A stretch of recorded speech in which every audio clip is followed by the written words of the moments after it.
पहला प्रश्न, निम्नलिखित में से कौन मौर्य वंश का अंग नहीं था? आपके ऑप्शन हैं ए अजातशत्रु, बी बिंदुसार, सी चंद्रगुप्त मौर्य, डी इनमें से कोई नहीं। आपका आंसर सही है ए अजातशत्रु। अगला प्रश्न, निम्नलिखित में से प्राचीनतम राजवंश कौन सा है?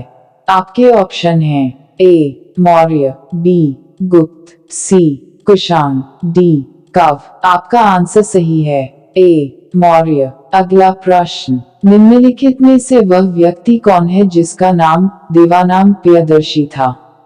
आपके ऑप्शन हैं ए मौर्य राजा अशोक, बी मौर्य राजा चंद्रगुप्त मौर्य, सी गौतम बुद्ध, डी भगवान महावीर। आपका आंसर सही है ए मौर्य राजा अशोक। अगला प्रश्न, निम्नलिखित में से किस विदेशी यात्री ने भारत का दौरा सबसे पहले किया था?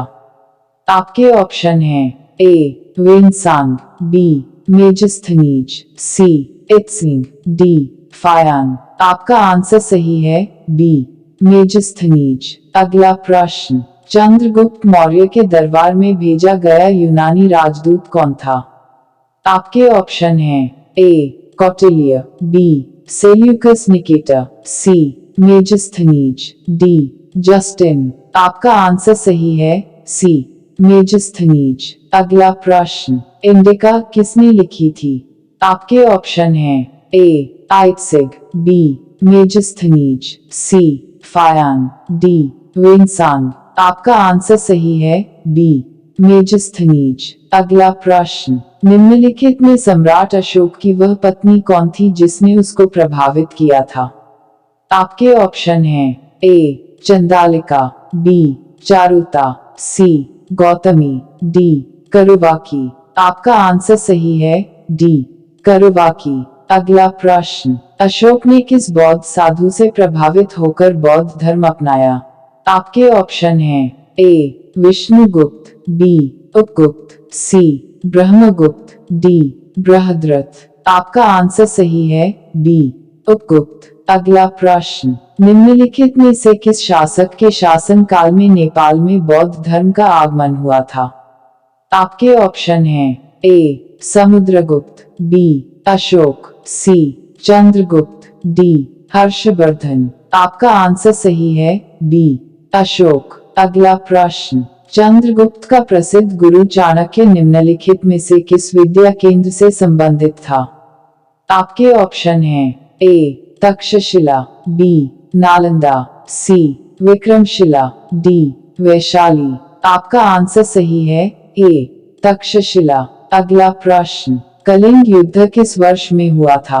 आपके ऑप्शन हैं ए 261 बीसी, बी 263 बीसी, सी 232 बीसी, डी 240 बीसी। आपका आंसर सही है ए 261 बीसी। अगला प्रश्न, अशोक पर कलिंग युद्ध का प्रभाव दिखाई देता है।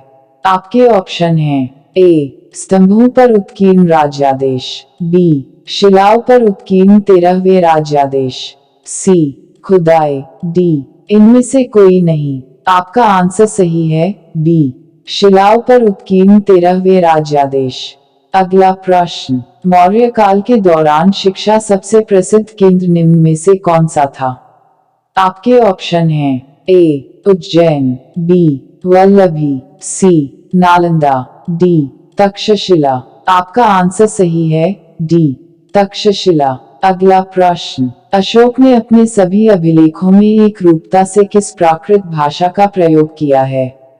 आपके ऑप्शन हैं ए अर्धमगधी, बी शुरसेनी, सी मगधी, डी अंगिका।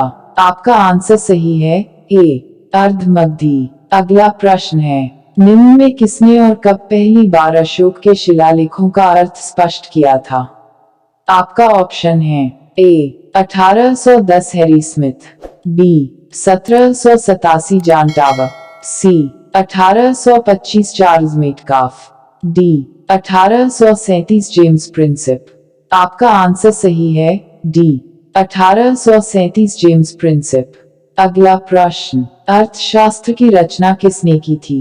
आपके ऑप्शन है ए घनानंद, बी कौटिल्य, सी बिंबिसार, डी पुष्यमित्र। आपका आंसर सही है बी कौटिल्य। आपका अगला प्रश्न, राजतंत्र के बारे में निम्न में से किस ग्रंथ में विवेचन उपलब्ध है? आपके ऑप्शन हैं ए धर्मशास्त्र, बी न्यायशास्त्र, सी अर्थशास्त्र, डी नीतिशास्त्र। आपका आंसर सही है सी अर्थशास्त्र। अगला प्रश्न, निम्नलिखित में से किसके द्वारा तृतीय बौद्ध परिषद को संरक्षण प्रदान किया गया था? आपके ऑप्शन हैं ए कनिष्क, बी अशोक, सी महाकश्यप उपाली, डी सबाकर्णी। आपका आंसर सही है बी अशोक। अगला प्रश्न, बिंदुसार ने विद्रोहियों को कुचलने के लिए अशोक को कहां भेजा? आपके ऑप्शन हैं ए स्वर्णगिरी, बी तक्षशिला, सी उज्जैन, डी तोशाली। आपका आंसर सही है बी तक्षशिला। अगला प्रश्न, मौर्य वंश के तत्काल बाद किस वंश ने आकर मगध राज्य पर शासन किया? आपके ऑप्शन हैं ए सातवाहन, बी शुंग, सी नंद, डी कव। आपका आंसर सही है बी शुंग। मिलते हैं अगले इम्पोर्टेंट प्रश्नों के साथ, तब तक पढ़ते रहिए, लगे रहिए और करते रहिए तैयारी कल की। जय हिंद।